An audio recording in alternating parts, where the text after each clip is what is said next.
Hi everyone, thanks for joining us. It's Didrik Elderman here again from the AVBA, and today with me again we have Rosie Overfield from Crampton Consulting Group. Hi Rosie.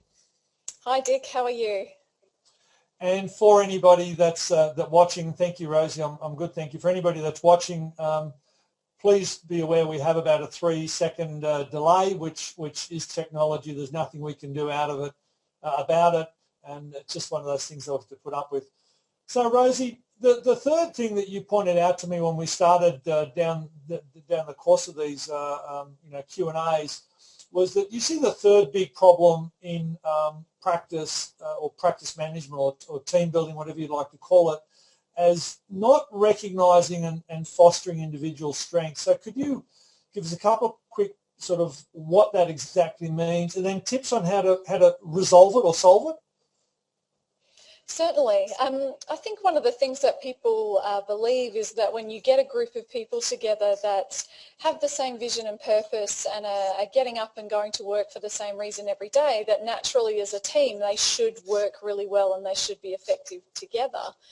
But one of the things we do know is that within that team we obviously have those individual attributes, and in turn then we have different parts of the business that can be, can achieve more by putting people in certain roles and actually have them using their strengths more than just being whacked over the head for the areas that they need to develop.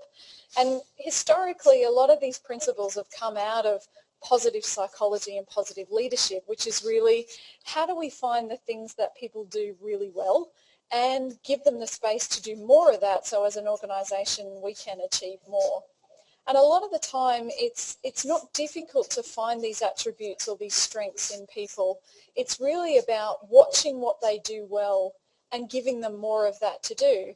And it's not to suggest that people in practice should be cherry picking the types of work that they do. I mean, it's just not possible to have an environment like that. But when things are really important and when the team really needs to work well together, it is important to take a step back and say, okay, so who are the people that are real drivers in my workplace? You know, who are the implementers? Who are the people that are really strong finishers, meaning that they just make sure they chase behind everybody to ensure that the job gets done? And that's really what I want to focus on with On the Move in this particular area, is giving people strategies to understand their role within a team and therefore their strengths, but to also take it that diagnostic tool away, if you will, and be able to look at the strengths of their team and therefore capitalise on that and get more done under that banner of high performance. That was really good. That helped me a lot, and thank you for that. So I've just got one sort of question on the back of that, and it's, I think, my own misconceptions. And I guess I come from the background where I was told at school decades ago,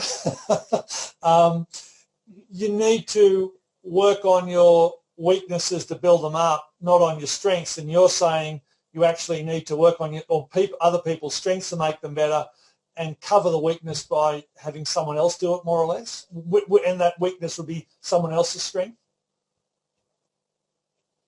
Yeah, I think that last part is so true, Dick. Before we go and actually have people looking at everything they can't do and investing all of their time in what they can't do, let's just stop for a moment and focus on what they can do.